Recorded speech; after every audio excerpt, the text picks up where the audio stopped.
30 का ऑब्जेक्टिव कराने से पहले मैं इंट्रोडक्शन दिखा देना चाहता हूँ। तो आराम से इंट्रोडक्शन देखो, फिर हम लोग ऑब्जेक्टिव को करते हैं। यार इंट्रोडक्शन ध्यान से देखना लेखक के बारे में, फिर ऑब्जेक्टिव में सारे सवाल देगा लेखक से रिलेटिव। अरे देखो कि 30 के लेखक उदय प्रकाश थे, यानी प्रकाश का उदय होता है रोज रोज, है ना। तिरछे तिरछे सूर्य उगते हैं, तिरछे लाइट देते हैं। तो 30 के लेखक उदय प्रकाश थे।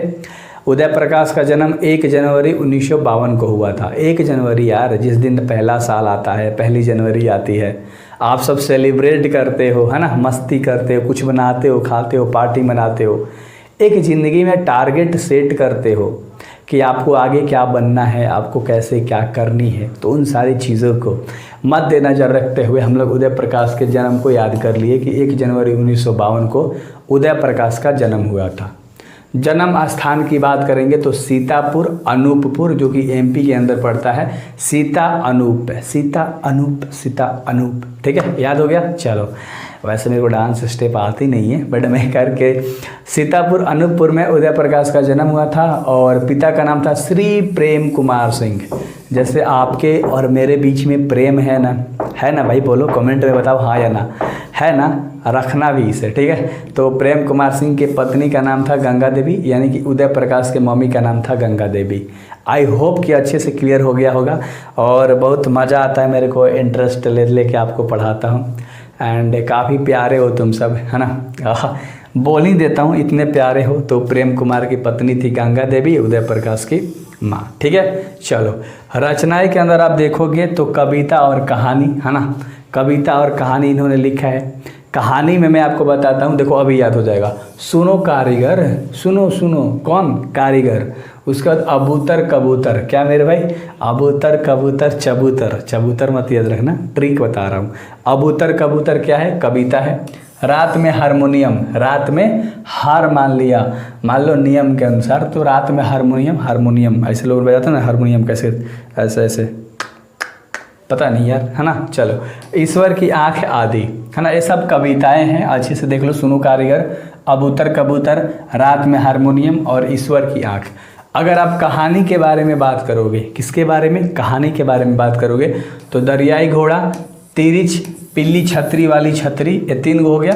पॉल गमरा का स्कूटर 4 गो, और अंत में प्रार्थना, ये 5 कहानियाँ हैं। और जो आप चैप्टर पढ़ रहे हो तिरिच, तिरिच भी आपका क्या है मेरे भाई, बताओ, कहानी है।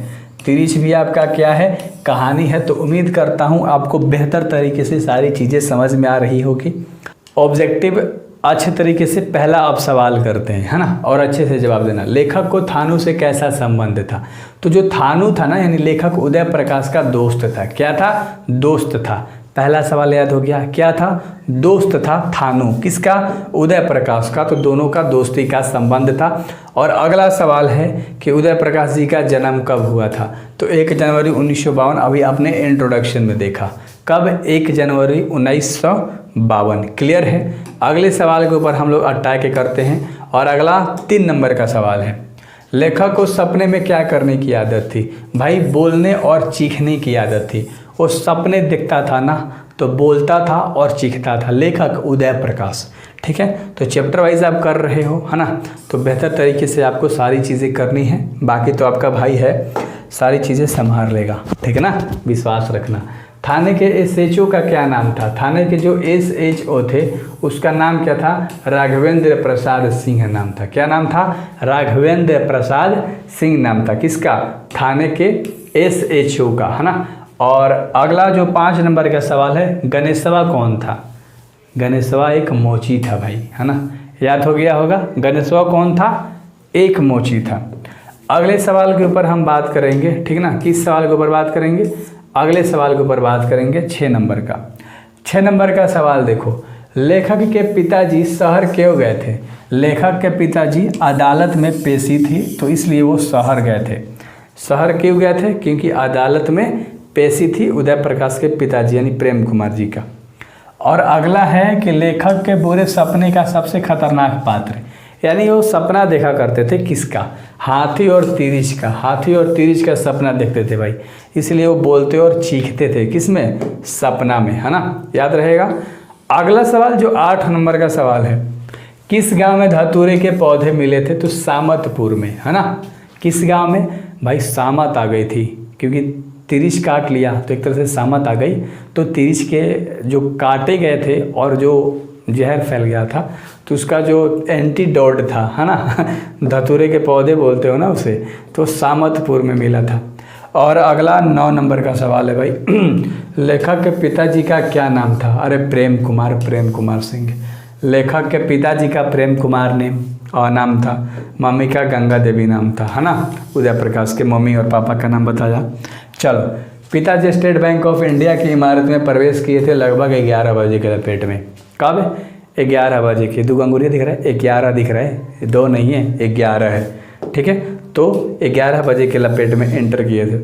और अगला सवाल है तुम्हारा 11 नंबर का, निम्नलिखित में से किस रंग का कहानी में कोई मतलब जो नाम है नहीं आया है? तो तोतिया कलर नहीं इस्तेमाल किया गया है, बाकी ये तीनों का इस्तेमाल किया गया है। तो ऑप्शन नंबर बी तुम्हारा सही होगा, तोतिया कलर का इस्तेमाल नहीं किया गया है। तो ऑप्शन देख के ध्यान से, ठीक ना। अगला सवाल जो कि 12 नंबर का सवाल है, लेखक को किसने बताया कि काले नाग से 100 गुना ज़्यादा जो जहर होता है वो होता है? तो ये बात थानू ने कही थी कि काले नाग से 100 गुना जो ज़्यादा जहर होता है ना, वो एक तिरिच में होता है। किस में होता है? एक तिरिच में होता है। यह बात थानू ने कही थी अपने मित्र उदय प्रकाश से। एक ऑब्जेक्टिव करा दूंगा, सब चीज़ का प्लेलिस्ट बना दिया, हिंदी ऑब्जेक्टिव, हिंदी काव्यखंड, हिंदी गद्यखंड, इम्पोर्टेंट, मतलब सब चीज़ मिल जाएगा मेरे भाई, आराम से करो। लेखक के पिताजी को बचपन में किस रोग की शिकायत थी? अपेंडिक्स की। बचपन में अपेंडिक्स रोग की शिकायत थी लेखक के पिताजी को।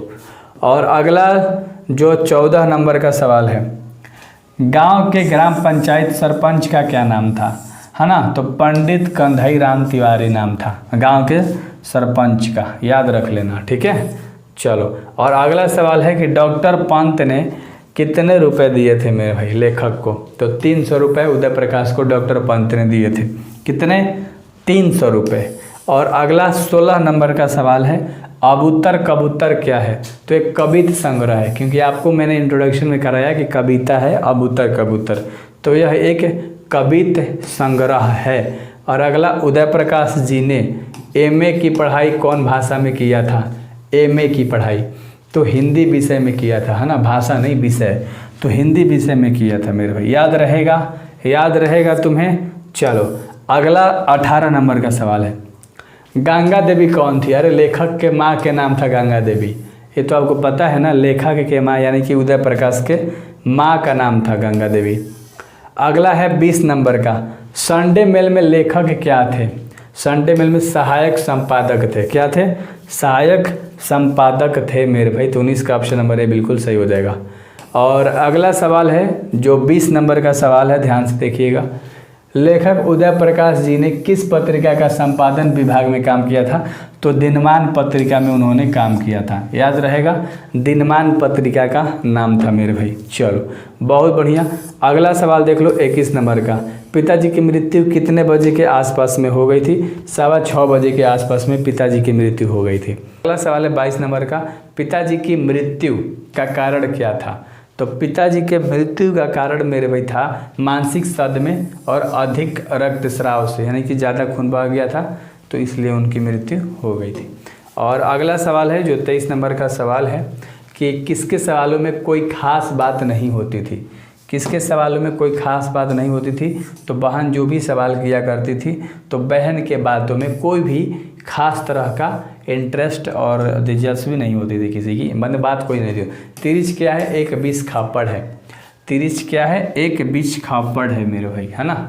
और अगला जो लास्ट सवाल है कि कौन कहता है कि लेखक के नींद में बड़बड़ाने और चीखने की आदत है? तो उसकी माँ बोलती थी। माँ बोलती थी कि जो लेखक है, जो उदय प्रकाश है, वो बोलता है, बड़बड़ाता है जब सपना देखता है। तो आई होप कि आपको समझ में आ गया होगा मेरे भाई, एंड आप सब्सक्राइब करोगे, इस चैनल से जुड़े रहोगे, क्योंकि सारे प्लेलिस्ट बना के काव्यखंड, गद्यखंड, ऑब्जेक्टिव तीनों चीज़ तैयार है, फिर इंग्लिश में भी तैयार है, सब चीज़ में तैयार है। सो बेस्ट ऑफ लक मेरे भाई।